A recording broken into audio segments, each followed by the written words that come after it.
আজ থেকে পশ্চিমবঙ্গে শুরু হচ্ছে ভারত ও বাংলাদেশের মধ্যকার গঙ্গা চুক্তি বিষয়ক যৌথ কমিটির ৮৬তম বৈঠক।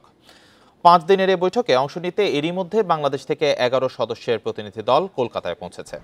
বাংলাদেশের প্রতিনিধি দলটির নেতৃত্ব দিচ্ছেন যৌথ নদী কমিশনের সদস্য মোহাম্মদ আবুল হোসেন।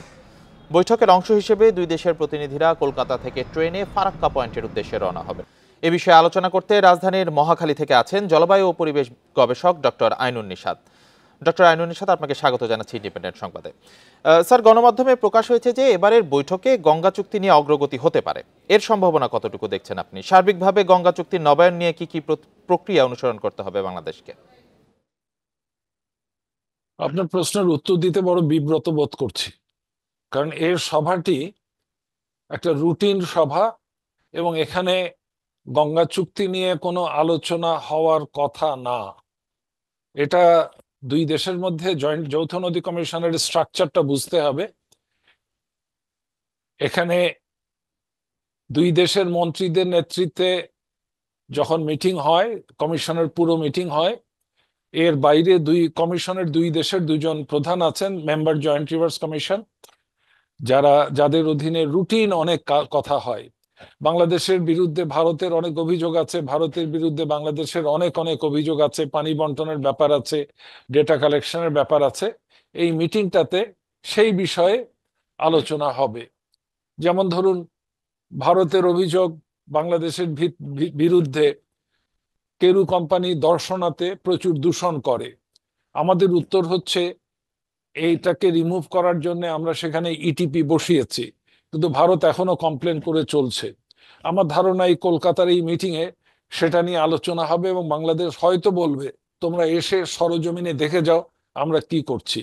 অন্যদিকে আগরতলার সমস্ত ময়লা আখাউড়ার ওখান থেকে হাওড়া নদী দিয়ে বাংলাদেশে ঢুকিয়ে দেয়া হয়, কোনো ধরনের পরিশোধনের চেষ্টা নেই। তো এই ধরনের নদী ভাঙনের ব্যাপার, লবণাক্ততার ব্যাপার, বহু কিছু ব্যাপার নিয়ে যে বিষয়গুলো আছে এবং যৌথ নদী কমিশনকে বিভিন্ন তথ্য উপাত্ত সংগ্রহের জন্য কমিশন যে দায়িত্ব দেয়। এখন একটা জিনিস মনে রাখতে হবে, কমিশন কোনো সিদ্ধান্ত দিতে পারে না। কমিশন একটা স্ট্যাটিউটারি বডি, দুই দেশের সরকারকে পরামর্শ দিতে পারে। সো এই পরামর্শগুলো কমিশন তাদেরকে যে কাজ করতে বলে সেগুলো করে। যেমন ৭-৮টা নদী নিয়ে আলোচনা অনেক দূর এগিয়ে আছে, তার যদি কোনো আপডেটিং দরকার হয়, তিস্তার ডেটার ব্যাপারে অনেক প্রশ্ন আছে, ফ্লাড ফোরকাস্টিং এর ব্যাপারে প্রশ্ন আছে। কাজী আমার যতটুকু ধারণা, এই মিটিংটা কোনো মতেই গঙ্গার পানি বন্টনের যে চুক্তি আছে সেটা পুনর্মূল্যায়ন কিংবা নবায়নের বিষয়ে কোনো কথা হওয়ার কথা না। ধন্যবাদ। জি, আপনি আসলে এই বিষয়টি সঠিকভাবে বলেছেন। তো আসলে বাংলাদেশ ও ভারতের মধ্যে অভিন্ন নদীগুলোর পানি বন্টন চুক্তি নিয়ে অন্তর্বর্তী সরকারের পক্ষ থেকে কি ধরনের উদ্যোগ নেওয়া উচিত বলে আপনি মনে করেন? দেখুন, আমি সুযোগ পেলেই বলি, দুই দেশের পানি বন্টনের ব্যাপারে প্রথম কথা, বন্টন আমি পছন্দ করি না। শব্দটা হবে দুই দেশের পানি ব্যবস্থাপনার জন্য, যেটা ১৯৭২ সনে যখন joint rivers commission set up করা হয় তখন পরিষ্কার তার টিওআর দেয়া হয়েছিল। এখন এই দুই দেশের পানি ব্যবস্থাপনার জন্য, যেমন বন্যা নিয়ন্ত্রণ ব্যবস্থার ব্যাপারে, পানির বন্যার পূর্বাভাসের ব্যাপারে, দূষণের ব্যাপারে অনেক কাজ করার সুযোগ আছে। এই সমস্ত কাজগুলোই হতে হবে, চূড়ান্ত সিদ্ধান্ত হবে রাজনৈতিকভাবে, আর রাজনৈতিকভাবে সিদ্ধান্ত দেয়া হবে কারিগরি বিশেষজ্ঞদের, কি ধরনের সমস্যা তারা সমাধান করবেন।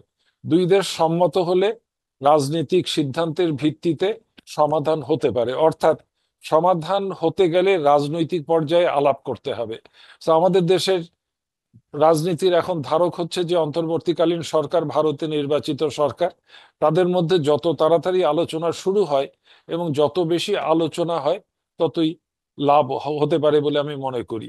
আলোচনাটা শুরু করা দরকার। ধন্যবাদ। জি, ডক্টর আইনুন নিশাত, আপনার মূল্যবান সময়ের জন্য এবং মতামতের জন্য অসংখ্য ধন্যবাদ জানাচ্ছি আপনাকে।